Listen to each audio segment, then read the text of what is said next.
हमारे YouTube channel पर आपका स्वागत है। देखिए बच्चों, अपनों ने कल बायोटेक्नोलॉजी शुरू की थी।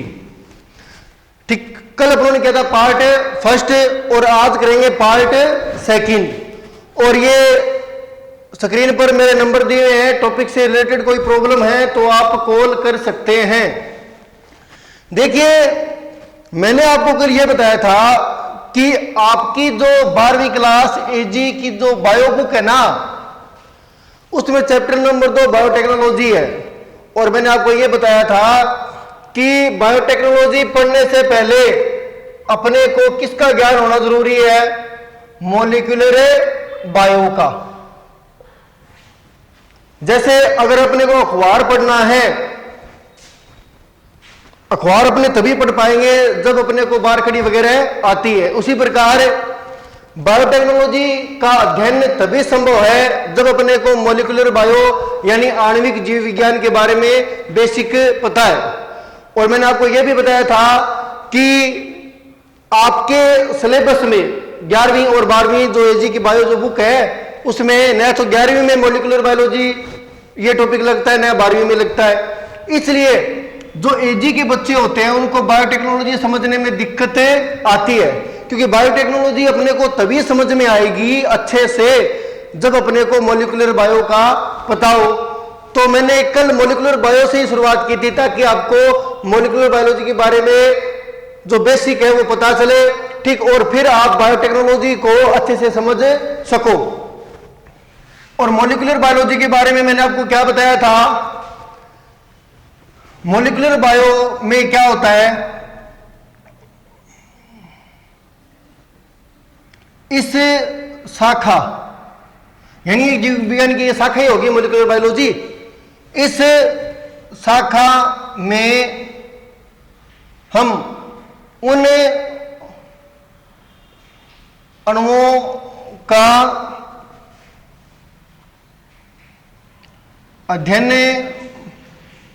करते हैं जो जीवों के आनुवंशिक लक्षणों को नियंत्रित करते हैं। तो मॉलिक्यूलर बायोलॉजी को अपने परिभाषित किस प्रकार करेंगे कि मॉलिक्यूलर बायोलॉजी जीव विज्ञान की एक शाखा है, ब्रांच है, और इस शाखा में हम उन अणुओं का अध्ययन करते हैं जो जीवों के आनुवंशिक लक्षणों को नियंत्रित करते हैं। ठीक है, यानी वे अणु जो जेनेटिक्स या आनुवंशिकी से संबंधित है। और मैंने आपको बताए थे दो तरह के अणु, डीएनए एवं आरएनए। डीएनए एवं आरएनए आनुवंशिक लक्षणों को नियंत्रित करने से संबंधित है भी, यानी ये जो मॉलिक्यूल्स है डीएनए और आरएनए, ये जीवों के आनुवंशिक लक्षणों को नियंत्रित करते हैं। और डीएनए एवं आरएनए का जो अपने अध्ययन है वो मॉलिक्यूलर बायोलॉजी में करते हैं। अब देखिए, चूंकि ये आनुवंशिक लक्षणों को नियंत्रित करते हैं, इसलिए इनको अपने आनुवंशिक पदार्थ भी कहते हैं।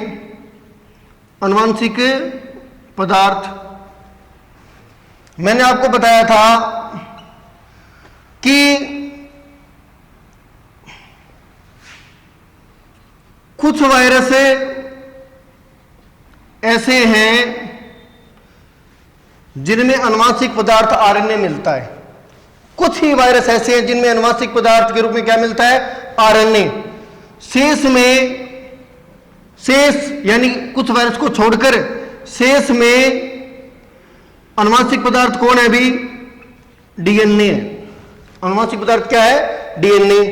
अगर अपनी बात करें हमारी मानव की या बैक्टीरिया की, ठीक, यानी प्रोकैरियोटिक या यूकैरियोटिक, दोनों की बात कर लेते हैं, यूकैरियोटिक एंड प्रोकैरियोटिक। यूकैरियोटिक जीव अपने प्लांट है, ठीक, भेड़ बकरी ये सारे यूकैरियोटिक ही है। प्रोकैरियोटिक में आते हैं बैक्टीरिया, माइकोप्लाज्मा। यूकैरियोटिक और प्रोकैरियोटिक, इनमें आनुवंशिक पदार्थ कौन होता है भी? डीएनए होता है और इनमें आरएनए भी मिलता है, आरएनए भी मिलता है। यूकैरियोटिक और जो प्रोकैरियोटिक है उनमें आनुवंशिक पदार्थ है डीएनए, और इसमें क्या होता है, ये सॉरी डीएनए ये क्या है, आनुवंशिक पदार्थ है। यानी आनुवंशिक सूचनाओं का संचरण एक पीढ़ी से दूसरी पीढ़ी में डीएनए करता है। और आरएनए, देखिए डीएनए से आरएनए का निर्माण होगा और आरएनए प्रोटीन निर्माण की प्रक्रिया में भाग लेगा, प्रोटीन निर्माण की प्रक्रिया में भाग लेगा। डीएनए में आनुवंशिक सूचनाएं हैं, डीएनए में क्या आनुवंशिक सूचनाएं हैं। आनुवंशिक सूचनाओं का मतलब है प्रोटीन निर्माण संबंधी सूचनाएं हैं। डीएनए डायरेक्ट प्रोटीन निर्माण नहीं करता है या प्रत्यक्ष रूप से डीएनए प्रोटीन निर्माण में भाग नहीं लेता है। डीएनए प्रोटीन निर्माण संबंधी सूचना किस में ट्रांसफर करेगा, आरएनए में, और फिर आरएनए से क्या बनेगी, प्रोटीन बनेगी। ये कल मैंने आपको बताया था। अब देखिए आगे,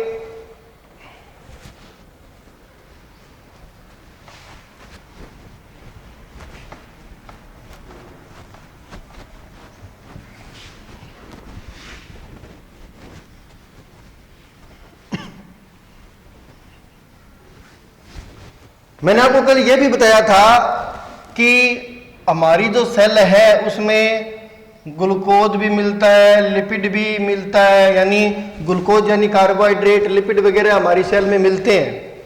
लेकिन इनका अध्ययन अपने मोल बायो में नहीं करते, मोलिकुलर बायोलॉजी में नहीं करते। ग्लूकोज लिपिड ये भी मोलिक्यूल के रूप में ही हमारी सेल में मिलते हैं, हमारे अंदर मिलते हैं, लेकिन हम इनका अध्ययन मोलिकुलर बायोलॉजी में नहीं करते। हम इनका अध्ययन बायोकेमिस्ट्री में करते हैं। बायोकेमिस्ट्री ये एक अलग ब्रांच है जीव विज्ञान की, बायोकेमिस्ट्री, ठीक, जैव रसायन, ठीक।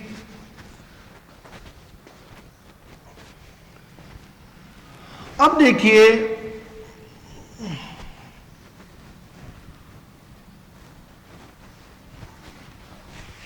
मैंने आपको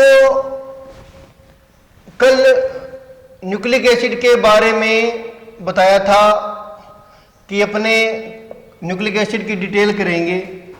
देखिए जो न्यूक्लिक एसिड है, न्यूक्लिक एसिड नाम क्यों पड़ा, केंद्रक में मिलने वाला अम्ल। न्यूक्लिक एसिड का मतलब न्यूक्लिक वर्ड है न्यूक्लियस से प्लस एसिड, यानी केंद्रक में मिलने वाला, केंद्रक में मिलने वाला या केंद्रक में मिलने वाले अम्ल। और यहां पर दो तरह के अम्ल है अभी, डीएनए और आरएनए। डीएनए और आरएनए ये अम्लीय प्रकृति के पदार्थ है और केंद्रक में मिलते हैं, इसलिए इनको कहते हैं न्यूक्लिक एसिड। और यही आनुवंशिक लक्षणों को नियंत्रित करते हैं, इसलिए इनको आनुवंशिक पदार्थ भी कहते हैं, आनुवंशिक पदार्थ भी कहते हैं। तो ये तो इंट्रोडक्शन हो गया न्यूक्लिक एसिड का, कि न्यूक्लिक एसिड का मतलब क्या है, कहां पर मिलते हैं, ठीक, और ये एज ए जेनेटिक मटेरियल काम करते हैं। जो न्यूक्लिक एसिड है डीएनए व आरएनए। अब देखिए आगे,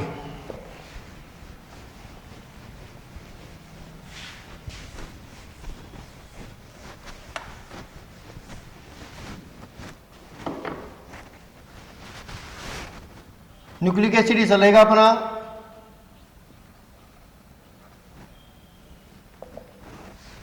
देखिए फ्रेडरिक मिस्र ने सन 1868 में केंद्रक में मिलने वाले अम्लीय पदार्थ की खोज की।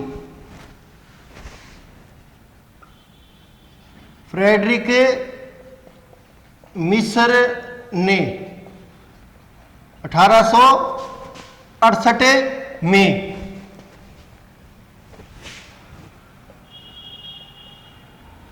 केंद्रक में मिलने वाले अम्लीय पदार्थ की खोज की। अम्लीय पदार्थ की खोज की। ठीक है, तो आपसे पूछ ले कि न्यूक्लिक एसिड की खोज किसने की, तो फ्रेडरिक मिश्र ने 1868 में केंद्रक में मिलने वाले अम्लीय पदार्थ की खोज की और इसे क्या नाम दिया भी, न्यूक्लीन। क्या नाम दिया, न्यूक्लीन। ठीक है, अब देखिए आर्टमैन ने 1899 में, आर्टमैन ने 1899 में न्यूक्लीन जो नाम दिया गया था फ्रेडरिक मिश्र को, फ्रेडरिक मिश्र द्वारा न्यूक्लीन जो नाम है उसको परिवर्तित कर दिया न्यूक्लिक एसिड में, न्यूक्लिक अम्ल में। तो देखिए न्यूक्लिक एसिड की खोज की फ्रेडरिक मिश्र ने 1868 में केंद्रक में मिलने वाले अम्लीय पदार्थ की खोज की और क्या नाम दिया, न्यूक्लीन। और आल्टमैन ने इस न्यूक्लीन को क्या कहा, न्यूक्लिक अम्ल। यानी फ्रेडरिक मिश्र ने न्यूक्लीन टर्म दी थी और आल्टमैन ने इस टर्म को परिवर्तित कर दिया। ठीक, केंद्रक में मिलने वाले अम्लीय पदार्थ को क्या कहा गया, न्यूक्लिक अम्ल, लेकिन मिश्र ने कहा था न्यूक्लीन। वर्तमान में अपने ये टर्म यूज करते हैं, न्यूक्लिक अम्ल। अब देखिए सभी सजीवों में आनुवांशिक पदार्थ के रूप में न्यूक्लिक अम्ल मिलता है भी। ठीक है, और न्यूक्लिक अम्ल दो प्रकार के हैं, ये मैंने आपको बताया था, डीएनए एवं आरएनए। न्यूक्लिक अम्ल दो प्रकार के हैं, डीएनए एवं आरएनए।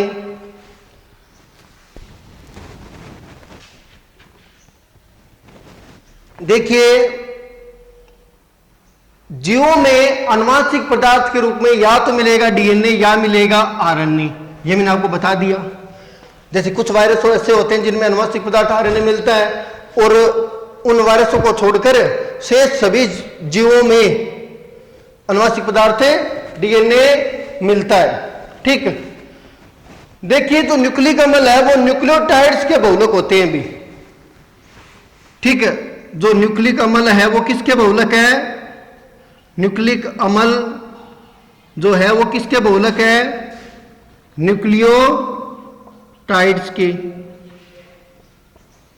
न्यूक्लिक अम्ल न्यूक्लियोटाइड्स के बहुलक है। अनेक न्यूक्लियोटाइड्स श्रृंखला में व्यवस्थित होकर पॉलीन्यूक्लियोटाइड श्रृंखला का निर्माण करते हैं। अनेक न्यूक्लियोटाइड्स एक श्रृंखला में व्यवस्थित होकर, जैसे एक न्यूक्लियोटाइड दूसरा तीसरा चौथा पांचवा, इस तरह अनेक न्यूक्लियोटाइड एक श्रृंखला में व्यवस्थित होकर किसका निर्माण करेंगे भी, पॉलीन्यूक्लियोटाइड्स श्रृंखला यानी चेन का। अनेक न्यूक्लियोटाइड्स आपस में जुड़कर एक श्रृंखला के रूप में व्यवस्थित हो जाते हैं और पॉलीन्यूक्लियोटाइड्स श्रृंखला का निर्माण करते हैं। जो न्यूक्लिक अम्ल है ना वो पॉलीन्यूक्लियोटाइड्स श्रृंखलाओं के ही बने होते हैं, या न्यूक्लिक अम्ल एक्चुअल में पॉलीन्यूक्लियोटाइड्स श्रृंखलाएं ही हैं।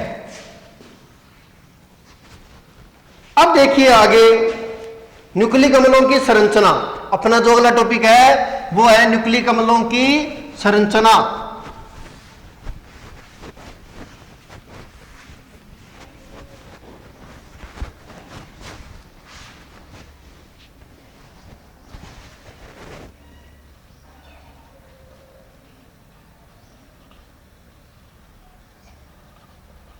न्यूक्लिक अम्लों की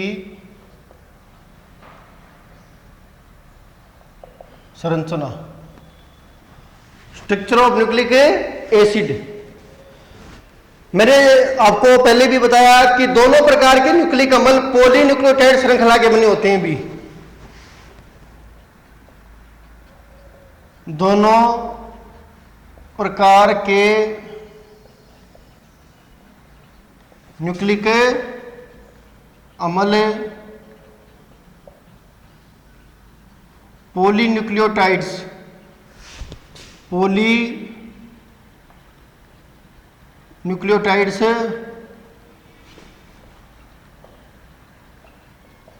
श्रृंखला के बने होते हैं। पहली बात तो ये होगी, ठीक है। फिर देखिए जो डीएनए है ना उसमें दो श्रृंखलाएं मिलती है, यानी जो डीएनए है वो दो पॉलीन्यूक्लियोटाइड श्रृंखलाओं का बना होता है, और जो आरएनए है वह केवल एक ही पॉलीन्यूक्लियोटाइड श्रृंखला का बना होता है। डीएनए में दो पॉलीन्यूक्लियोटाइड श्रृंखलाएं होगी या डीएनए दो पॉलीन्यूक्लियोटाइड श्रृंखलाओं का बना होगा, आरएनए एक। इसलिए नॉर्मली अपने कहते हैं, यानी सामान्यतः अपने कहते हैं कि जो डीएनए होता है वो डबल स्ट्रैंडेड यानी द्विसूत्री होता है, और आरएनए एक सूत्री होता है, सिंगल स्ट्रैंडेड। ठीक, कुछ अपवाद भी है लेकिन वो अपने बाद में देखेंगे। अब देखिए, अब अपने बात करेंगे न्यूक्लियोटाइड की, क्योंकि जो हमारी इकाई है ना, कि मैंने आपको बताया कि जो न्यूक्लिक अम्ल है या जो पॉलीन्यूक्लियोटाइड श्रृंखलाएं हैं, ठीक, इनकी इकाई क्या है? इनकी इकाई है न्यूक्लियोटाइड।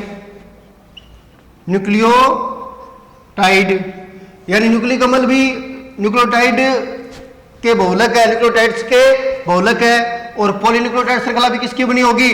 न्यूक्लियोटाइड्स की। तो अपने बात करेंगे न्यूक्लियोटाइड के बारे में।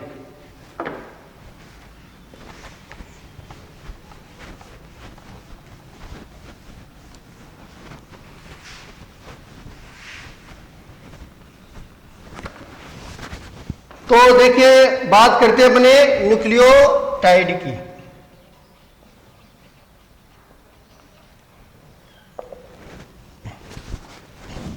देखिए, जो न्यूक्लियोटाइड है वो तीन घटकों से मिलकर बना होता है। कितने घटकों से? तीन घटकों से। तो जो न्यूक्लियोटाइड है वो कितने घटकों से? तीन घटकों से मिलकर बना होता है। वो तीन घटक कौन है? नंबर एक,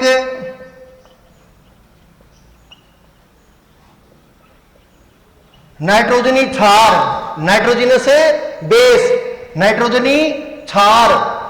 नंबर दो, पेंटोज सुगर यानी 5 कार्बन युक्त शर्करा। और नंबर तीन, फॉस्फेट ग्रुप। ठीक, फॉस्फेट नंबर 3 हो गया।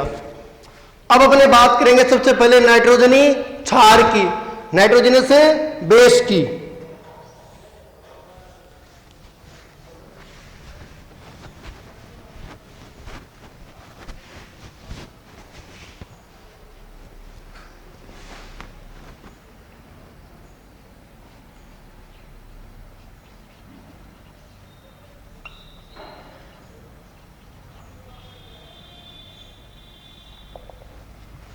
देखिए, नाइट्रोजनस बेस क्या है कि ये कार्बनिक यौगिक है, भी कार्बनिक यौगिक है, क्षारीय प्रकृति की है, क्षारीय प्रकृति की है, और इनमें क्या मिलती है? नाइट्रोजन। इसलिए इनको कहते हैं नाइट्रोजनस बेस।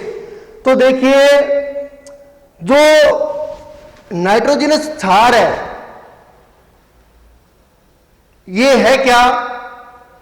ये कार्बनिक यौगिक है, चक्रीय कार्बनिक यौगिक है, चक्रीय साइक्लिक।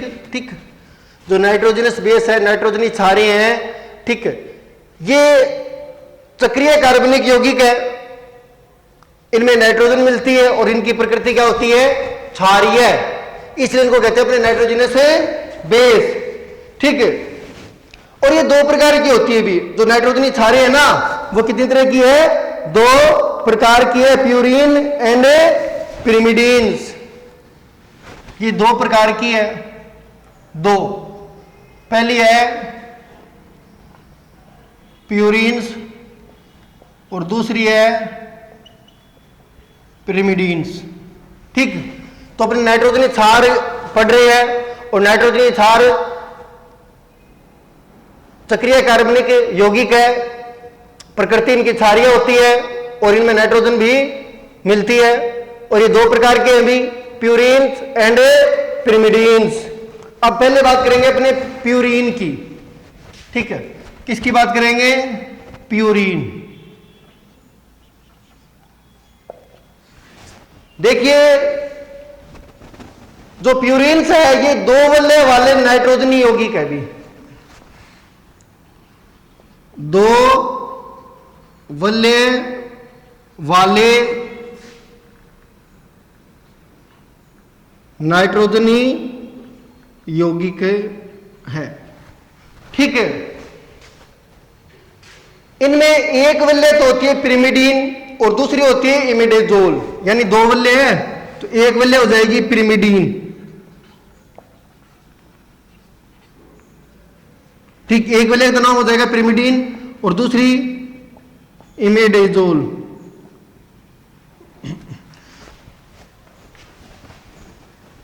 अब देखिए जो डीएनए और जो आरएनए हैं उनमें दो प्रकार के प्यूरिन्स मिलते हैं भी, डीएनए और आरएनए में दो प्रकार के प्यूरिन्स मिलते हैं। डीएनए और आरएनए में दो तरह की प्यूरिन्स हैं जिनके नाम हैं एडेनिन और ग्वानिन, एडेनिन और ग्वानिन। तो बात करें अपने प्यूरिन्स की, और प्यूरिन्स क्या है? दो वल्ले वाले नाइट्रोजनी यौगिक है। ठीक, एक वल्ले पिरिमिडीन होगी, दूसरी इमिडेजोल होगी। ठीक, और डीएनए और जो आरएनए हैं उनमें दो तरह की प्यूरिन्स मिलती है, एडेनिन और ग्वानिन। अब देखिए जो प्यूरिन्स होती है, ठीक है, ये मैंने आपको पहले ही बता दिया कि चक्रीय कार्बनिक यौगिक है। जैसे आपने बेंजीन की स्ट्रक्चर देखी होगी वैसे। अब अपने बात करेंगे या स्ट्रक्चर बनाएंगे एडेनिन की, क्योंकि एडेनिन और ग्वानिन दो बताइए मैंने आपको प्यूरिन्स में।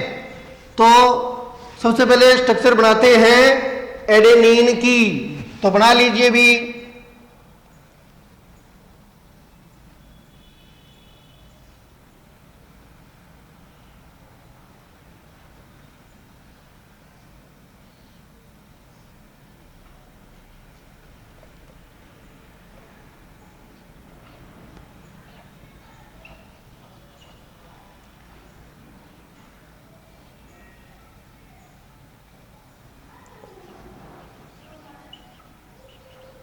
एडेनिन बना लीजिए, एडेनिन। तो ये एडेनिन है भी अपनी।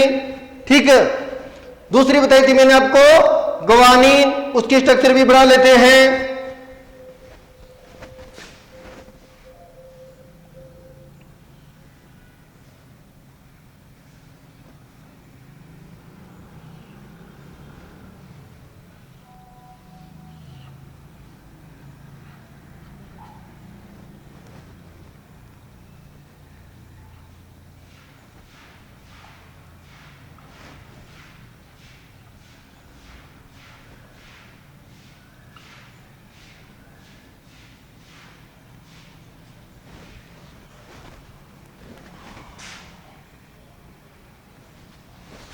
ये जो स्ट्रक्चर है ये है ग्वानिन की।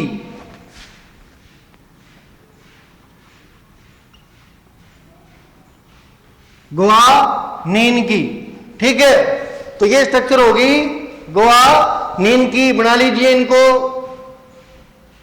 देखिए ये जो रिंग है ना, ठीक है, ये है पिरिमिडीन रिंग, और ये जो रिंग है ना ये इमिडेजोल यानी जो ये 6 कार्बन युक्त रिंग इसको अपने कहते हैं। तो ये तो है पिरिमिडीन, और ये जो 5 कार्बन युक्त रिंग है ये इमिडेजोल। ठीक है, जो मैंने आपको बताया था। तो अपनी प्यूरिन खत्म हो गई अभी, बाकी करते हैं अपने अगली क्लास में।